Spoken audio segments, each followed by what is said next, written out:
Hi, everybody. Welcome to the Ruby Heart live stream, Synchronicity, Initiation, Chambers of the Gods. And before I get into Synchronicity, I want to announce I am so excited to announce that yesterday, my book, The Ruby Heart of the Dragon, Sun Signs for Our Times, was fully released in the print version, the ebook version, and the audio version, and has made it to Amazon's #2 in sacred sexuality and is hovering somewhere around #8 in astrology. And any of you out there who have not yet bought the book, I would love for you to go buy the book now, today.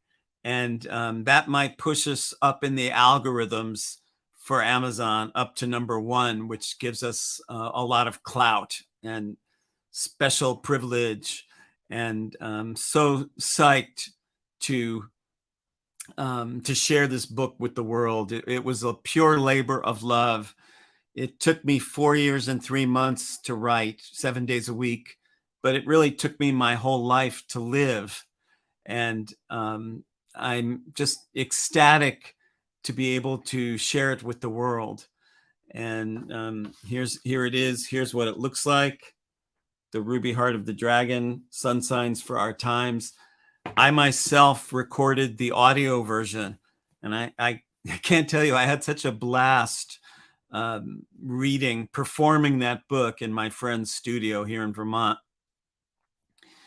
And thank you. Thanks to all of you who have helped us get this far right at the time of the release. I know many of you have been buying the book and buying extra copies for your friends and telling people about it. Very much appreciated here in these days when there are much fewer publication and distribution outlets than there ever used to be.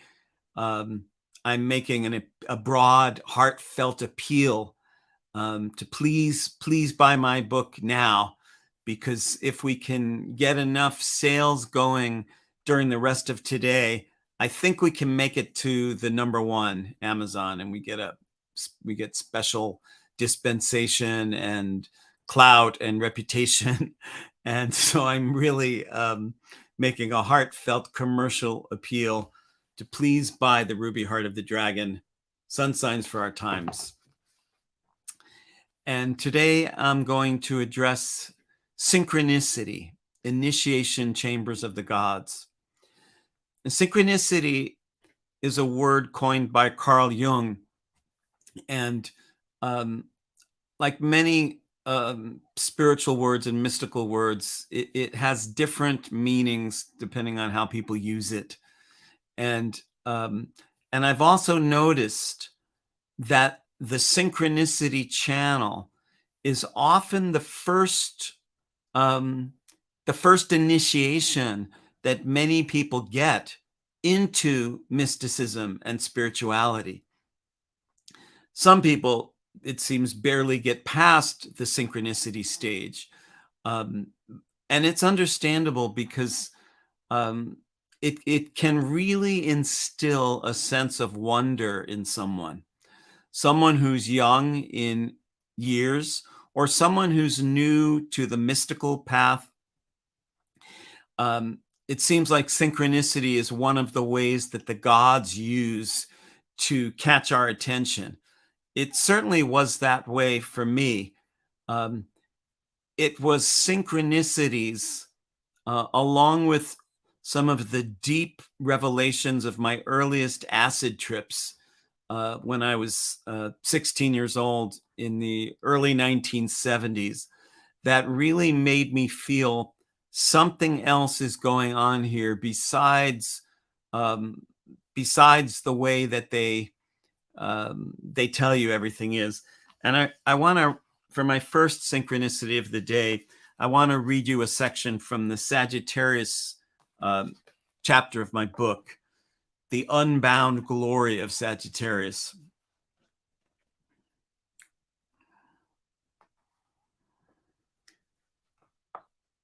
I see Sagittarius as best friends dropping acid on a drive through the galaxy, where the next bend of the spiral could strip off the outer casing of the universe or reconstruct your DNA.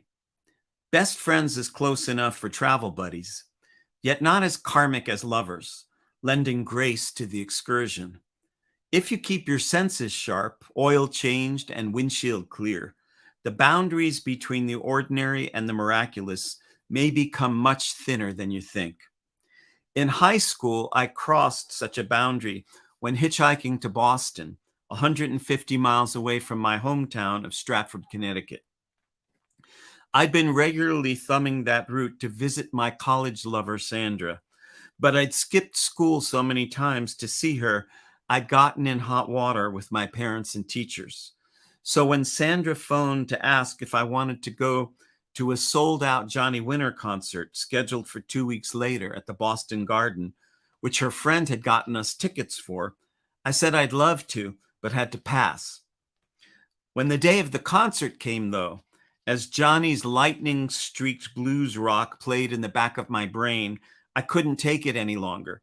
So I rushed to my school's art wing, made a Boston sign, marched off the grounds, and raised my thumb to the entrance to I-95. My first ride dropped me off one exit later, where another took me a few more exits. The green Pontiac that pulled over from my third ride in the suburbs of New Haven had 3 people in it. I slid in back, made greetings all around, and asked the driver, "Where you going?" She said, "Boston. We're going to a concert." "Which one?"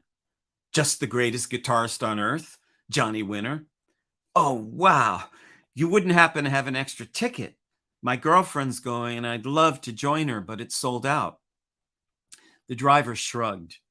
Indicating the guy next to her, she said, "His friend in the city has the tickets. She might have an extra. You can check with her when we get there." 2 hours later, we pulled up to college dorms in downtown Boston. I asked the girl if she had an extra ticket. She said, "Funny you ask. Matter of fact, I do, because my friend's boyfriend was going to come, but decided not to." I got goosebumps, as this person turned out to be Sandra's friend, similar to the man who had an appointment in Samara, but with a much happier ending. I'd managed to buy my own ticket. Appointment in Samara. One morning, a Baghdad merchant sent his brother to market for provisions. Very soon, the brother came back empty-handed, trembling, and said, "I was jostled by a woman in the marketplace, and when I turned, I saw it was death. She made a threatening gesture, and I ran here straight away. Brother, you must lend me your horse, and I will ride away to avoid my fate. I will ride to Samara, where death cannot find me." The merchant immediately lent his brother the horse, and the brother rode fast as he could. Then the merchant went to market, saw Death in the crowd, and asked her, "Why did you make a threatening gesture toward my brother?" "Eh? Oh, that," Death replied, raising one finger. "That was not a threatening gesture. It was only a start of surprise. I was astonished to see him this morning in Baghdad, for I had an appointment with him tonight in Samara." On the Connecticut Turnpike, where thousands of vehicles roar by every hour, how did the first and second cars manage to deposit me at the perfect place to get picked up by the third?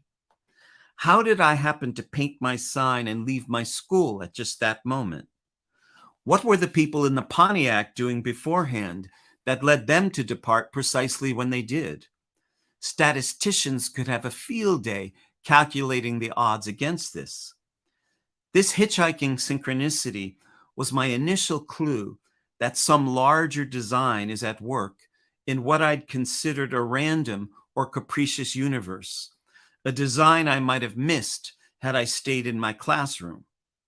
By leaping into the greater classroom of the moment, courtesy of Sag Moon and Rising, which in this case meant skipping school and stepping into the apparently not so random river of traffic, I seem to have drawn a thread of pattern into weave that would have otherwise remained loose.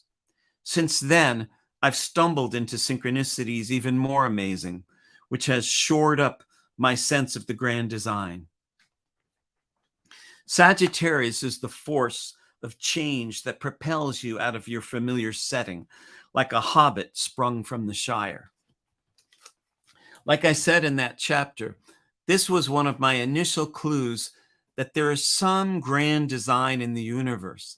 There's some higher order going on, something more than what I was told in the way that I was brought up by my parents in the 1950s in the Northeast, by my school teachers.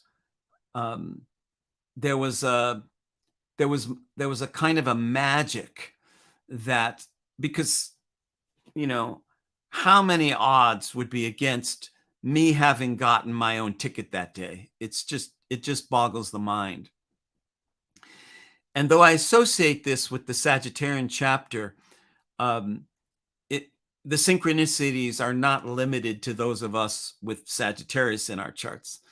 I'm a Libra sun, but I have Sag moon and Sag rising.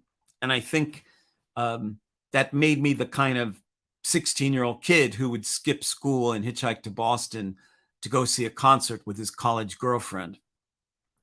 But since that day, I've had many more synchronicities. And one of the most amazing, or actually a couple of the most amazing, had to do with the mother of my first child. My first child's name is Sky, and Sky's mother is Dana. We never got married, which is why I keep calling her the mother of my first child. When Dana and I met in Vermont about 22 years ago or so. And when we met, we saw we had both been keeping journals. And we gave each other permission to read the other one's journals. And I was looking in her journal from about a year earlier, when she'd been living in Africa in the Peace Corps. And there was a day in her journal, I think it was in August, where I came upon a sentence she had written, which said, "I need to go back to Vermont and either stay there or move on to my real place." That sentence rang a bell. And I picked up my journal from a year before and thumbed through the pages. When I made it to the exact same day in August, I read in my own journal, "I need to go back to Vermont and either stay there or go on to my real place." We both wrote the exact same sentence on the exact same day, a year before we met each other. Even the commas were in the same place. Now, you know, it's one thing if it was like approximately the same sentence, but the same exact sentence, word for word, on the same day before we ever met, with even the commas in the same place. When you get enough synchronicities of this kind, it starts to become more and more absurd to say that there is no grand design. Because how could these things be explained unless there is some X factor, unless there are some gods, some spirit forces, some greater forces at work behind the scenes? And my feeling is that the spiritual forces were trying to bring us together, not because we needed to stay together, because we really couldn't be each other's happiness, as she realized after we'd been really struggling to make our relationship work for about 4 years, and we split apart. But I think we were meant to bring our child into the world, Sky, and that's part of the orchestration. Somehow on that day before we met, when she was in Africa, and I think I was maybe in Sedona, Arizona, before we met in Vermont about a year later, we were starting to meet on the astral plane and both writing the same sentence. These are two of a few synchronicities. I don't want to say a lot. I haven't had a whole lot of synchronicities of this magnitude, but I have had quite a bit. I really haven't counted them all in my life, but I imagine I might have had 10 or 20 on this level, and a whole lot on kind of a lesser level. Um, and I think that the reason why spirit forces send us synchronicities is to jerk us out of the trance of normalcy and um, and and get our attention to where um, to where we we don't necessarily need to keep getting synchronicity after synchronicity, um, because once these greater forces get your attention,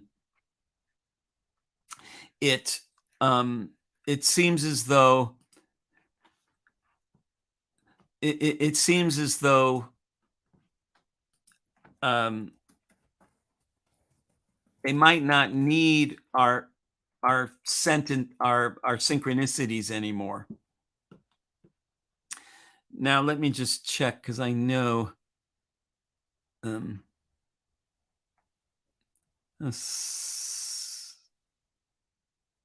okay, so some people weren't getting sound, but others can. Facebook user, congrats on book release. Cannot wait to read it and see you soon. Okay, whoever that is, thank you for that. Cosmic Weather Report. We are so grateful for all of the loving support. Isabella, I had a similar experience with Elias Lonsdale.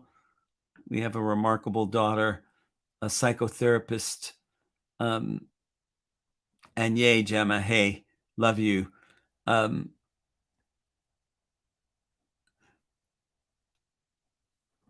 think that one sign that the synchronicities may be corroborating is that your life is getting in a destiny slot. And what I mean by that is, I think at any given moment there are a few different destinies, a few different possible futures that are streaming toward each of us. And I think one of them is optimal. And I think some of those other futures are less optimal. Some might be really bad. And so I think there are a variety of different different quality destinies.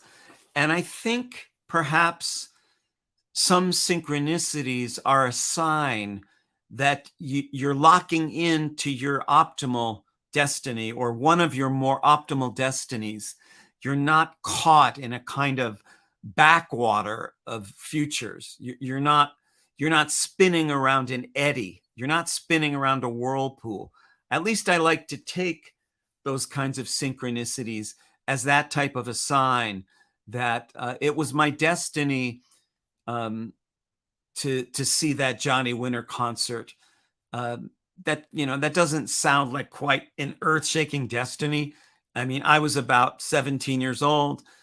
Here at 68 years old, did that concert contribute something radically worthwhile and different to my entire life? I'm not sure that I could say that it did. But that synchronicity with me and Dana finding each other and coming together and giving birth to our child radically changed our lives for the better. And I think it was destiny, that even though we weren't destined to stay together as lovers, that it felt necessary. It felt like a powerful future that we brought that child in. And yeah, our own psyches may be creating these synchronicities. Isabella writes in one of the comments here.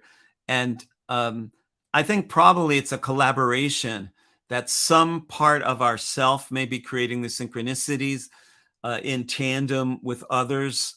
I'm sure some of you viewers out there have your own stories of synchronicities. And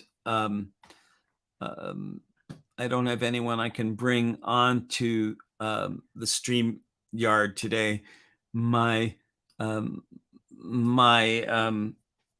tech support folks weren't able to make it for technical reasons into the studio today.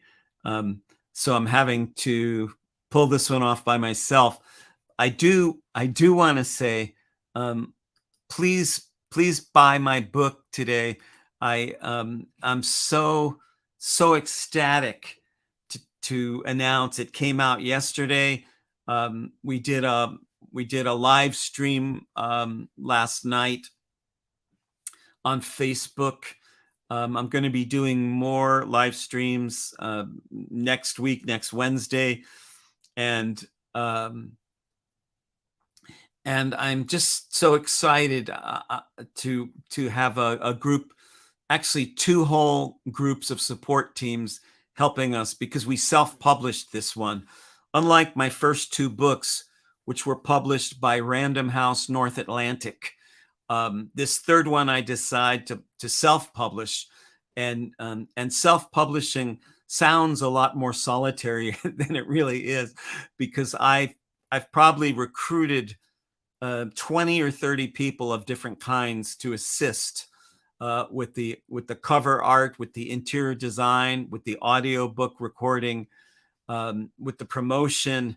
I'm thanking Amber Vilhauer and NGNG Enterprises for tremendous support, and Jess at Mocha, who are also supporting our teams, and my tireless Taurus Ox wife Marcella for supporting us.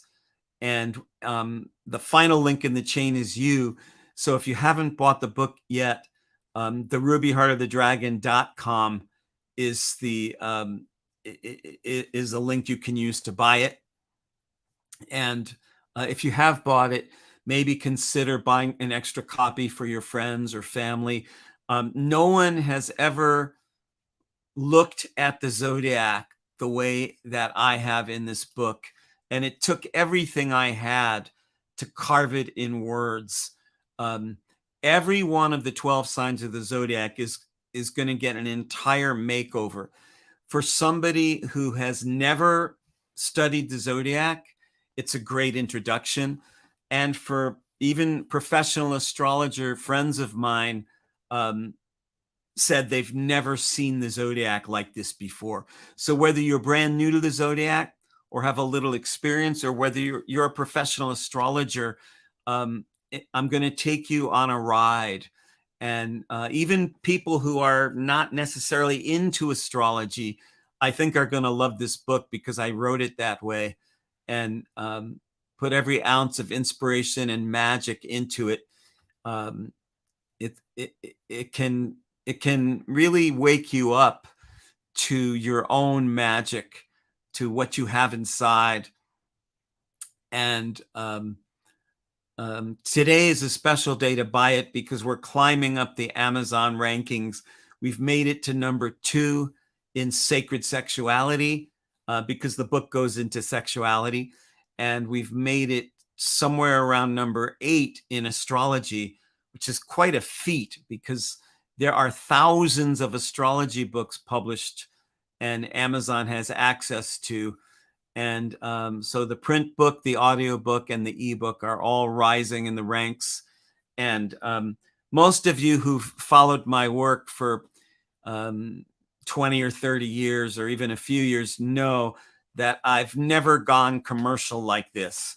I've never just dropped the curtain and unabashedly promoted my own work.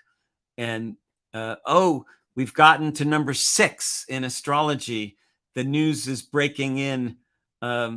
We got to number 6, and we're starting to slide down to number 9. So maybe you can help us boost it back up again and to number 1. We're really trying to get number 1 today.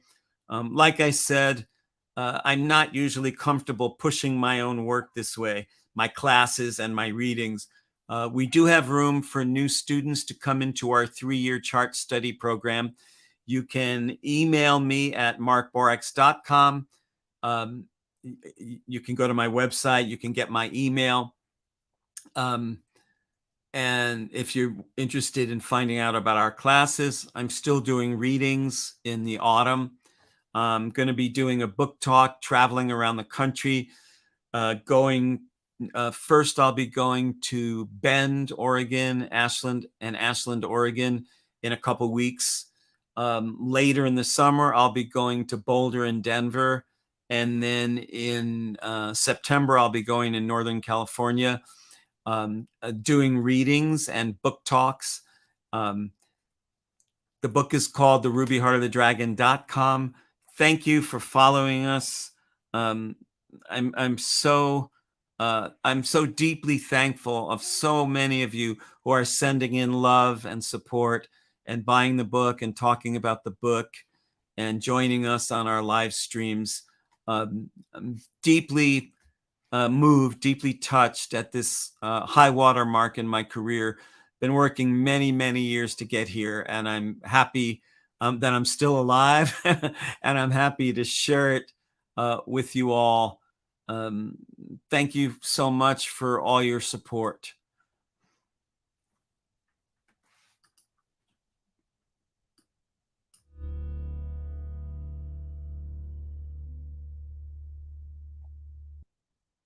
We'll be back next week.